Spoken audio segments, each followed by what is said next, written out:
Hello बच्चों, let's see the question and here the question says that consider the following statements. So यहाँ पे हमें statement 1 और 2 दिए हैं और हमें correct जो option statement होगा वो हमें choose करना है. So what is the first statement here?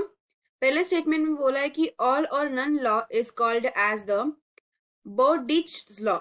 So इसे Bowditch's law भी कहा जाता है. तो ये तो statement सही बोला है, लेकिन ये all और none law है क्या? तो वो भी हम देख लेते हैं. बेसिकली ये जो लॉ होता है एक प्रिंसिपल है. It is a principle. और ये कैसा प्रिंसिपल है, कैसा लॉ है? ये एक ऐसा प्रिंसिपल है जो स्टेट करेगा that states the strength of. किसका स्ट्रेंथ डिसाइड करने वाला है? तो ये जो प्रिंसिपल होता है वो स्ट्रेंथ रिस्पॉन्स का बताएगा, लेकिन रिस्पॉन्स भी किसका? Response of a nerve cell. Nerve cell जो होता है ना, वो नर्व सेल्स या फिर जैसे हम बोल सकते हैं जो मसल फाइबर होता है, उनका जो रिस्पॉन्स होता है, उनके रिस्पॉन्स के बारे में बताया गया है इस लॉ में. तो like here nerve cells on the nerve fibre. So here it should be, sorry, it should be fibre.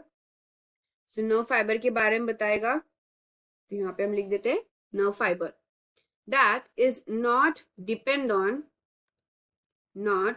Dependent upon. किस पे डिपेंड नहीं होता? Upon the strength of the stimuli. So हमें बताया कि जो सीएनएस होता है बेसिकली, उस सीएनएस से क्या आता है? स्टिम्युलस आता है. करेक्ट, सही है. तो सीएनएस से आने वाला जो स्टिम्युलाई होता है ना, ये सीएनएस से आ गया स्टिम्युलाई, और हमें पता है उसके वजह से आगे के प्रोसेसेस होंगे कि एक न्यूरो ट्रांसमीटर रिलीज होगा, acetylcholine, and further processes takes place होंगे. तो वो जो स्टिम्युलाई जो रिलीज हो रहा है, उस स्टिम्युलाई का जो स्ट्रेंथ है ना, उस स्ट्रेंथ पे जो भी नर्व फाइबर्स का स्ट्रेंथ होगा, या फिर नर्व सेल्स का, या फिर हम बोल सकते हैं मसल फाइबर का जो स्ट्रेंथ है वो डिपेंड नहीं करता, ऐसे स्टेटमेंट में बोला गया है. सो यहाँ पे दो स्ट्रेंथ बताए गए हैं. एक तो स्ट्रेंथ है रिस्पॉन्स का. किसका रिस्पॉन्स है? नर्व सेल का या फिर मसल फाइबर का. तो उनका रिस्पॉन्स अकॉर्डिंग टू द बताया गया है कि स्ट्रेंथ ऑफ स्टिमुला, और ये स्टिमुला आने वाला है सीएनएस से. करेक्ट. सो सीएनएस से आने वाले स्टिम्युलस का और जो स्ट्रेंथ है नर्व सेल का या फिर हम बोल सकते हैं मसल फाइबर का, वो दोनों एक दूसरे पे डिपेंड नहीं करते.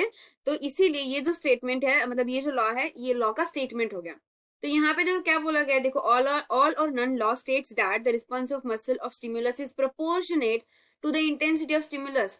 तो यहाँ पे बोला गया है कि इन दोनों के बीच में तो रिलेशन है, लेकिन हमने क्या बताया कि कंप्लीटली इंडिपेंडेंट है, डिपेंड ही नहीं करता उस पर. तो ये तो रॉन्ग हो गया स्टेटमेंट. तो इसलिए स्टेटमेंट 1 तो करेक्ट है, लेकिन स्टेटमेंट 2 तो रॉन्ग है. तो कहाँ गया, कहाँ दिया है? देखो यहाँ स्टेटमेंट 1 इज करेक्ट. हाँ, statement 1 is correct but 2 is incorrect. So इसलिए जो पहला जो ऑप्शन है वो क्या होगा? फर्स्ट ऑप्शन हमारा एकदम सही और करेक्ट आंसर होगा इस क्वेश्चन का. So I hope you got the answer very well. Thank you and all the best.